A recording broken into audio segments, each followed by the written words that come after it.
My talk is intended for the 4th year English specialization student of University of Distance Education. The module number is Eng-4110, English Literature 14.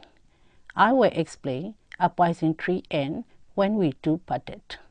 Let's study together. A Poison Tree. It was written by William Blake.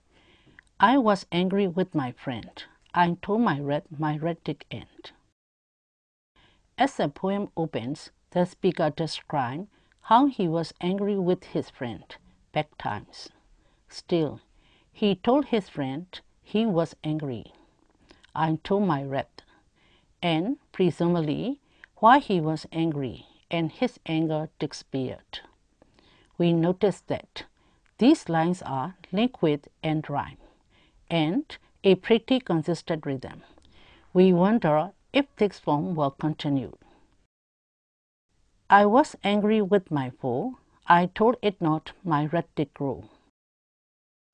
The speaker describes a different scenario now. He was once angry with his foe, but didn't tell him about it. Since the speaker did not talk about his anger, I told it not. His anger got bigger and bigger. My red did grow. You know how, when you keep something bottled up inside, it tends to make that feeling more intense and overwhelming. We are guessing that this is what's going on for the speaker here. And I water it in fears, night and morning with my tears. And I scent it with smiles and with soft deceitful eyes. The speaker talks more about how his anger grows. Using figurative language, he treats this anger very much like a plant. A plant needs water and sun in order to grow, and so apparently does his anger. He waters it with his fears and his tears and makes sure it got plenty of sunshine. Now, we know that the speaker didn't give his anger plant real sunshine. Instead, he gave it smiles and deceitful eyes. These are more like fake sunshine. They help the plant to grow, like real sunshine would for a real plant. A lie is a crafty, cunning, or deceitful trick. Deceitful lies, then, are super deceitful tricks, or really cunning traps. The speaker suggests that he is a very deceptive person and that he is planning something very sinister and mischievous. Whatever it is, though his anger seems to dig it, since those deceitful schemes are like sunshine to it. A growing plant is usually a good positive thing, a symbol of life. It seems ironic that a growing plant is being compared to a growing anger. Is anger a good thing in the world of this poem? And it grew both day and night, till it bore an apple bright. And my foe beheld its child, and he knew that it was mine. Because of the speaker's efforts, his plant eventually bears fruit, and apple bright. Wait, is this apple a good thing? The speaker's animal sure think so. The animal sees the fruit of the speaker's red, and somehow he is able to recognize that it belongs to the speaker. It is clear how though. Let's read on to see if that's explained later in the poem. And into my garden stroll, when the night had filled the pool, in the morning glitter I see my foe outstretched beneath the tree. The enemy has seen this anger apple in the speaker garden, so it's safe to say that how he knows it is the speaker's. That doesn't stop the enemy from trying to steal it though.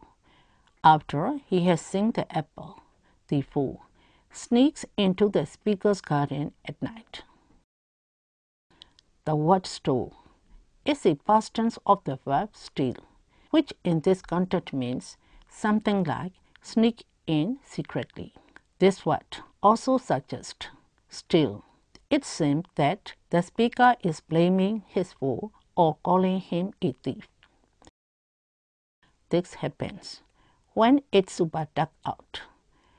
In the phrase, night had veiled the pole, pole refers to the top of the earth, as in the North Pole, but it can also mean the pole star, also known as the North Star, also known as Polaris.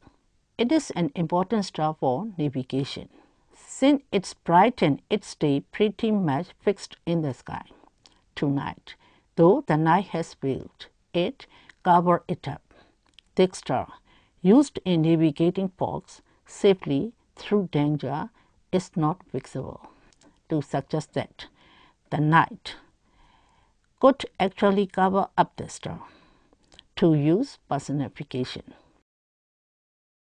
Apparently, at some point in the super dark night, the enemy eats the apple, which ends up killing him or making him fall asleep. It's not clear which, although the speaker is glad to see him laid out in the garden. We are going to go with death for the enemy here, since the speaker would like not be too happy if his enemy both ate his apple and used his garden like a cheap hotel. Still, the word glad is a bit ambiguous here. Glad could refer to the morning, as in the morning is glad, or it can refer to the speaker's feeling when he sees his foe lying beneath the tree. Either way, it seems like bad times for the enemy, good times for the speaker, or is it? I will continue the next poem, When We Two Parted, by George Byron. I will introduce the background history of the poem. The poem was first published in 1816, but Byron falsely attributed its writing to 1808 in order to protect the identity of its subject, Lady Frances Wedderburn Webster. Many scholars believe the poem to have actually been written in 1816, when Lady Frances was linked to the Duke of Wellington in a scandalous relationship. The poem is highly autobiographical in that it recounts Byron's emotional state following the end of his secret affair with Lady Frances and his frustration at her unfaithfulness to him with the Duke. If we did not know this, however, the poem would be mysteriously vague, since the sex of neither the lover nor the beloved is revealed, and the poem provides virtually no clue regarding the time, place, or other setting of the poem beyond its being a place with morning dew, and the fact that the poem is written in Older English with the use of thine. When We Two Parted. When we two parted in silence and tears, heartbroken hearted, to suffer for years. Pale grew thy cheek and cold, colder thy kiss, truly that hour foretold, sorrow to this. The first stanza of When We Two Parted set up the parting of the two lovers. For some reason, their split was accompanied by silence and tears. Upon parting, the speaker's beloved became physically cold and pale, a change foreshadowing later sorrow which is taking place as the poet writes. The dew of the morning sunk chill on my brow. It felt like the warning of what I feel now. Thy vows are all broken, and light is thy fame. I hear thy name spoken, and share in its shame. The second stanza continues the sense of foreboding as the speaker awakes with the morning dew. chill on my brow. He believes this chill to have been a warning of what I feel now. His beloved has broken all rules, and the sound of the beloved's name brings shame to both lover and beloved. They named thee before me, and now to my ear. A shudder comes over me. Why wert thou so dear? They know not I knew thee, who knew thee too well. Long, long shall I rue thee, too deeply to tell. The name of the beloved carries over into the third stanza as an unknown, and equally unknown they speak the beloved name, which sounds exenal in the speaker's ear. He shudders and wonders why the beloved was so dear. He compares his love to those others concerned. They do not know of the speaker's intimate knowledge of the one they name so casually. The speaker concludes that he shall mourn the beloved loss, too deeply to tell. In secret we met, in silence I grieve, that thy heart could forget. Thy spirit deceive, if I should meet thee. After long years, how should I greet thee? With silence and tears. In the fourth stanza, the speaker reflects upon his relationship with the beloved. They met in silence, and so he must mourn in silence. What he mourns is that the beloved could forget him and be deceitful. Thus, the speaker concludes that he could not again meet the beloved many years hence without expressing his pain with silence and tears. Analysis. When we two parted in silence and tears, heartbroken-hearted, to suffer for years, pale grew thy cheek and cold, colder thy kiss. Truly that our foretold sorrow to this. When we two parted is a lyric poem made up of 4 octets, 8 lines in each stanza, each with a rhyme scheme AB, AB, CD, CD. The concept at the end of each of the first 3 stanzas is carried over into the first 2 lines of the following stanza.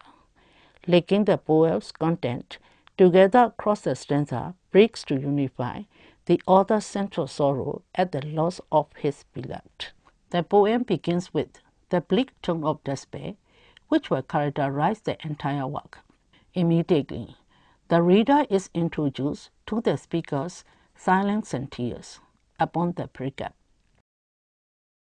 Her own reaction is to grow cold. The physical destruction of her cheek, as cold and pale, hints at sickness, but her colder kiss implies an emotional detachment growing from the very moment of their parting, which Byron finds unbearable. He sees her immediate response and his own emotional reaction at the time as a portent of future, as that our foretold sorrow, which would reach from the past to today. The imagery of coldness carries over from the end of the first stanza into the beginning of the second stanza with the chilly dew upon Byron's brow, suggesting his own emotional detachment, but also calling to mind the cold sweat from which one might wake after a particularly harrowing nightmare. He awakens into a world still as desolate as the one he ended the previous night. He thus turns his attention to his beloved apparent infidelity to him. Her vows are all broken, implying she had made some promises to Byron, despite the clandestine and illicit nature of their affair, and further suggesting Lady Frances Scandalous relationship. The speaker notes that her fame is now light, without weight or guilt, and easily blown about. Yet there should be shame in the speaking of her name, because of him, which he at least will fee for them.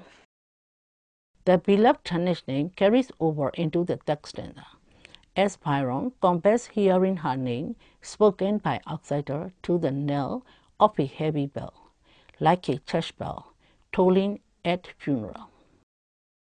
He shudders when he hears her name, indicating that he cannot shake the power of their relationship. Now that she is publicly scandalized, those who gossip about Lady Frances do not know her the way Byron knows her all too well. Now his pain turns to rue, or even bitterness, as he regrets his relationship, especially because of the pain it brings him. Although he is writing a poem about his suffering, he claims the heart is still too deep to speak of, using a poetic convention of having emotions too deep for words, even while he tries to write. The unspeakable nature of Byron's pain regards in the beginning of the final stanza, as he reflects that the secret nature of their affair leaves unable to tell of their affair for a second reason. He is unable to mourn publicly for her or her unfaithfulness to him, since their romantic relationship had been a secret. He grieves silently over her neglectful heart and deceitful spirit. He ends the poem predicting his reaction at some future meeting years later. How would he greet her? Again, there would be silence, but also sadness, silence and tears. His pain will not diminish, nor his sense of being wronged by her actions, even after many years. Nonetheless, he will maintain silence forever, to prevent further scandal being attached to her name. After all, he does an excellent job of hiding her identity in this poem. The repetition of silence and tears at the beginning and end of the poem denotes the poet's inability to leave his moment of pain behind. He is trapped in a state of grieving a lost love. It is all the more hurtful that he lost her to another man, and all he can offer her is that he will protect her identity by grieving alone. I will end my talk here. I hope you will understand the two poems. Good luck for your exam.